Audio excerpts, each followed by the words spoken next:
Hey folks, this is Dr. Emily Scherning with American Resiliency here with an up-to-date climate outlook for all of our friends in West Virginia. West Virginia is an important stronghold, and I'm going to get you all of the details. At this point, all the remaining states to be updated are on the calendar. They are scheduled out a ways. We are going to end with Nebraska on November 7th. I'll post the schedule in the video description so you know when to expect your state's video to drop if you've been waiting. Everyone deserves access to information for their home, and the states that are left to do are important. There's a lot of territory in them with resilience potential. I'm particularly interested in northern Mississippi. I'm looking forward to doing that one. I mean, you gotta like what Mississippi brings to the table already, but if you do like that, it's looking pretty consistent. More of a duration than an intensity change, if you get what I mean. But the point of this preamble is West Virginia, you're the last state on the list that I see as having destination potential. This is the last outlook that I feel I need to do to be able to frame the critical destination areas in the US. The areas of the US that look most stable as we move towards 2C and that have some capacity to take people in who are moving to areas with more serious emerging challenges. West Virginia, let's get into it. If you go to my website, americanresiliency.org, and go to the resources tab, you'll be able to find all of the tools that I'm going to be using in this outlook, both American Resiliency visualizations, which are pretty user-friendly, easy to use, and they utilize the same publicly available data sets that power the NCA 5 report visualizations. That original source material is also available down there on the resource tab. If you want to look at any of the figures that I use, you'll want to go here, click on chapters, click on all figures so that you can follow along.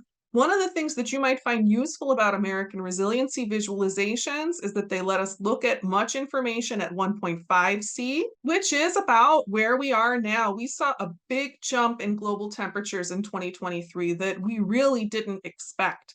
June of 24 came in at 1.5C. July of 24 came at 1.48C. So we've got a long ways to go before the 12-month rolling average gets below 1.5C. It's very reasonable to think about how your home will change in that jump between 1.5C and 2C. And that's why we focus on 2C projections in these videos. I want you to feel empowered to do your own research and be able to confirm everything I report without too much work on your end. That's why I want to make sure you have resource access.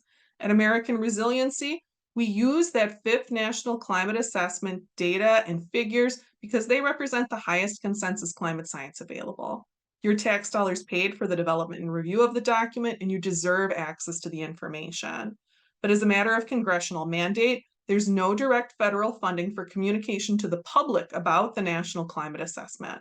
That's why I founded American Resiliency. We're the only nonprofit focused on communicating this important information to the public, and we run on your donations. Let's check out the heat first and the wet bulb risk tool. This lets us look at the change in duration of potentially dangerous hot season temperatures across the US.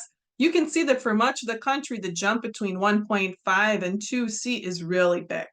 West Virginia, you can see that in that context, you really have pretty good stability. Over towards Virginia, your stability of a classic cool summer looks great from this perspective.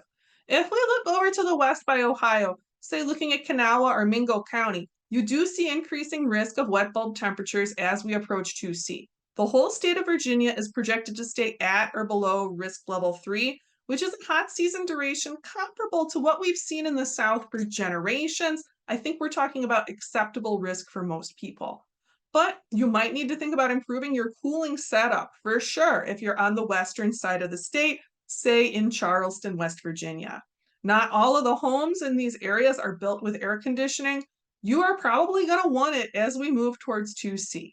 Let's get a clearer idea of how the hot season is changing by looking at the total heat map. This is a clear distinction here. It really lets us see where the heat is coming. As we look over by Ohio, we can see that in some counties, we're looking at a 2-week increase in days over 95. In Kanawha County, we're looking at 11 and a half additional days over 95, a pretty significant hot season extension, something you'll feel on the ground. But as you get up into the mountains, we see very few So almost no change in days over 95. Excellent cool summer preservation, depending on where you are in the state. And I know some of you are like, Emily, when you get up in the mountains, of course the summer stays cold. Unfortunately, that's not true. This level of mountain climate preservation is not typical and is really a wonderful thing to see in West Virginia. I'd like to take just a second and talk a little bit more about Charleston, West Virginia. It's a beautiful, smaller city. I think it has a lot of potential. I did a deeper dive for you guys in the NCA 5 Atlas. I found that we're expecting a couple of additional days over 100 in Charleston at 2C, but no additional days over 105. So we are talking about unusual heat for the area, which tends towards summer highs in the high 80s. But your city has weathered intense highs. Charleston has hit 108 twice. Charleston, West Virginia hit 104 back in 2007. So we have some evidence that your landscape may be able to weather this shift. We are talking about a big change, but it's a kind of heat that many American cities already experience, that additional 2 weeks over 95, additional 2 days over 100. This heat is going to feel intense on the ground, but it's definitely heat that's within adaptation range. And I would say that for all of West Virginia, your projected heat up is comfortably within the range where we already have the solutions that we need. But it is going to be hotter on that western side of the state. If we look at figure 2.11 from the NCA 5, we can see that heat pretty clearly in the form of warm nights, additional nights over 70, where that really gives you a clear dividing line of where are you getting high enough in elevation that you're preserving that classic cool West Virginia climate. So the west, we can see how things are heading kind of southern style. This figure indicates a couple weeks of just sweltering temps every year in the western side of West Virginia. It'll be challenging. We'll see a need to build resilience against heat, but this is a challenge our communities could handle if we became aware now. Staying here in 2.11, let's take a look at the winter. Let's zoom in on loss of cold days. So over here in the western side of West Virginia, we really do see how it's going kind of southern style, joining many of the southern states in about a 2 week loss of cold duration. It's worth noting that for much of West Virginia, you're in an area where your increased summer cooling costs at the household level are likely to be mostly made up by your decreased winter heating costs. So that's a nice advantage for West Virginia. Another wonderful thing to see for West Virginia is this 2 week cold loss here up in the mountains. Again, you might be like, it's the mountains. They're going to stay cold. I wish I could tell you that was true. It's not true. Look at that all over in the West. All of their mountains are losing their cold. Seeing this cold preservation in the Monongahela National Forest is a wonderful thing to see, and it's much more rare than you might expect. This is something important. We're seeing again in the NCA 5, just like in the NCA 4, evidence of special preservation, of particular protection and potential for landscape stability overlaying the Monongahela National Forest. And I am rather emotional about that. The Monongahela, many people who have visited that forest recognize it as a special place. There are many forests that will burn, that are projected to burn as we move towards 2C in America.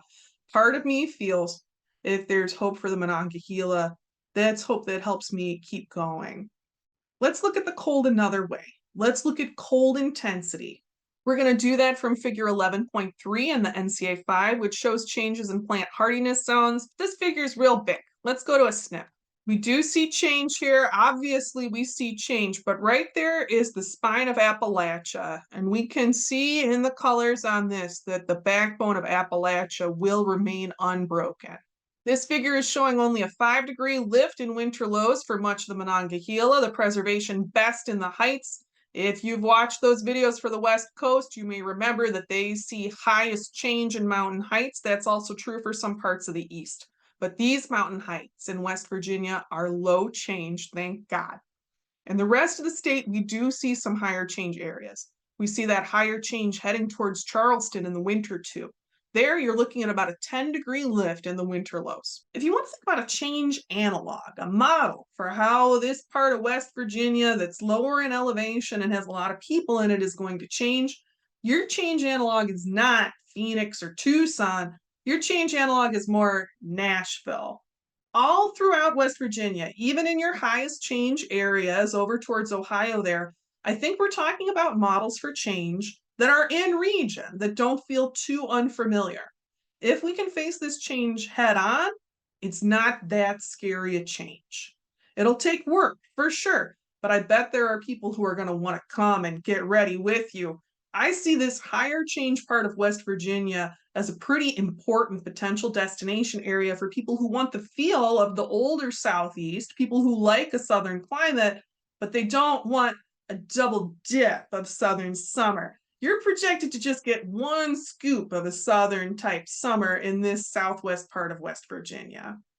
It's precipitation now, because I'm concerned about that potentially as your big challenge. I'm concerned you could see flooding emerge as a big challenge, and that can be truly terrible if you get deluge driven flooding in the mountains. First off, let's see how much more rain you're likely to get. We're checking that out in figure 210, and let's zoom in on 2C. Another sign of stability and preservation around the Monongahela. That darker shaded area of the state, you're looking at about 10% maybe more rain, 5% in that lighter shaded, more stable area. But we need all the info we can get here. So here we are in 4.3 looking at change in inches. These darker spots over by Virginia, they're looking at getting about 3 inches more rain. In West Virginia, in your greatest heights, where heavy rain is going to be the most potentially dangerous, we see a relatively small increase in inches of rain, just another inch, looking at maybe 2 inches of additional rain in these darker shaded areas. If I go over to 4.5, looking at your snowpack water loss, we see not so bad, about an inch maximum, that darkest there, half an inch throughout the state. And I want to compare that to other mountain ranges. You can see it's markedly more snowpack loss water up further in the northeast and just terrible towards the west. So from a national perspective, this is a very high stability water cycle outlook forming up for West Virginia. I would put West Virginia's level of high elevation stability as similar to what we see projected for Colorado.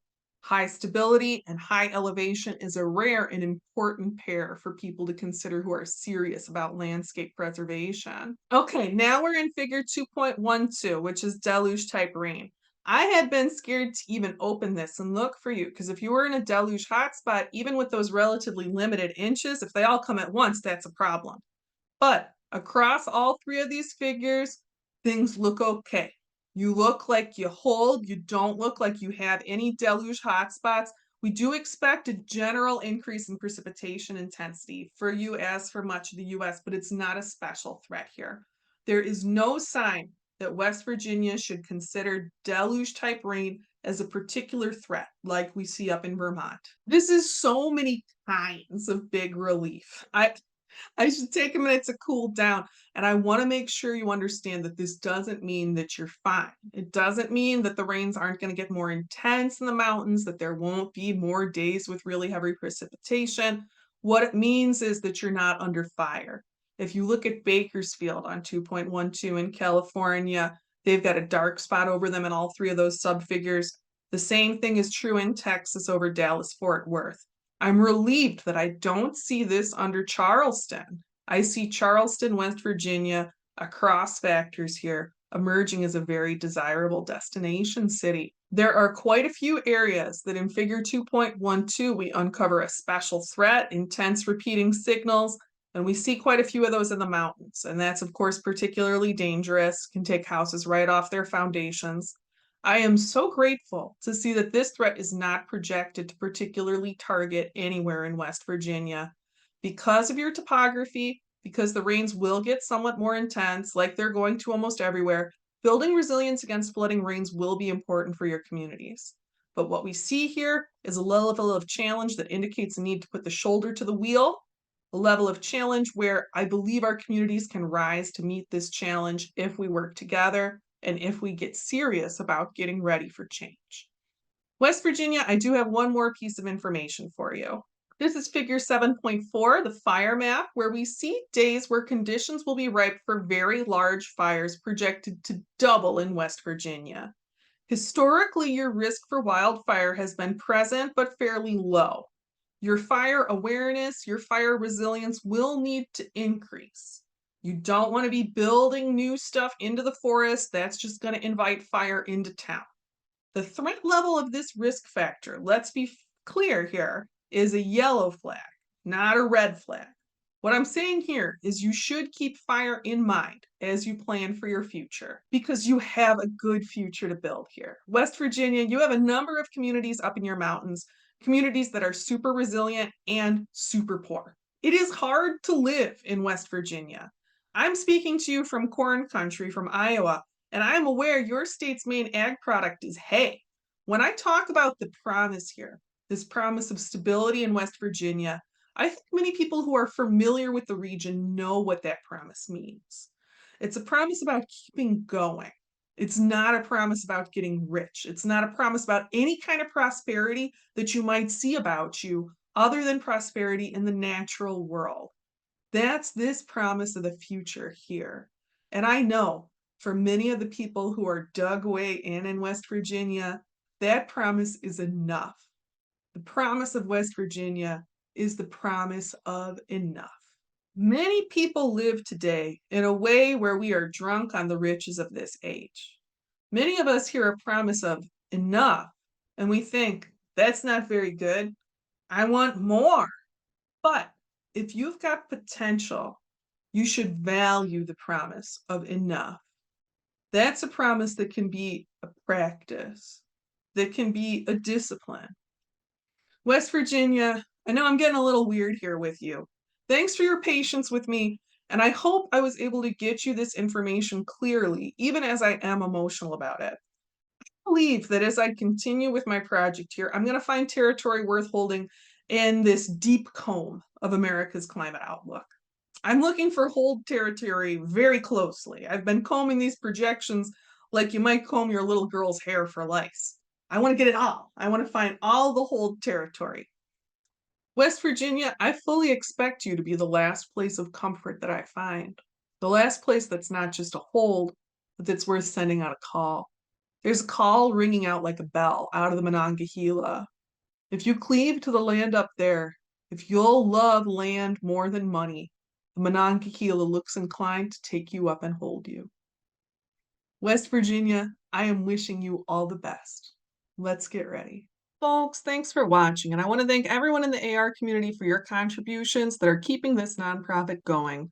If you want to donate, there's a link on the About page of our YouTube channel or on the top bar of our website, www.americanresiliency.org. I'm very grateful to our donors, to our volunteers, to everyone spreading the word online, and especially to everyone doing the work on the ground. Thanks for getting ready with me, and talk with you again soon.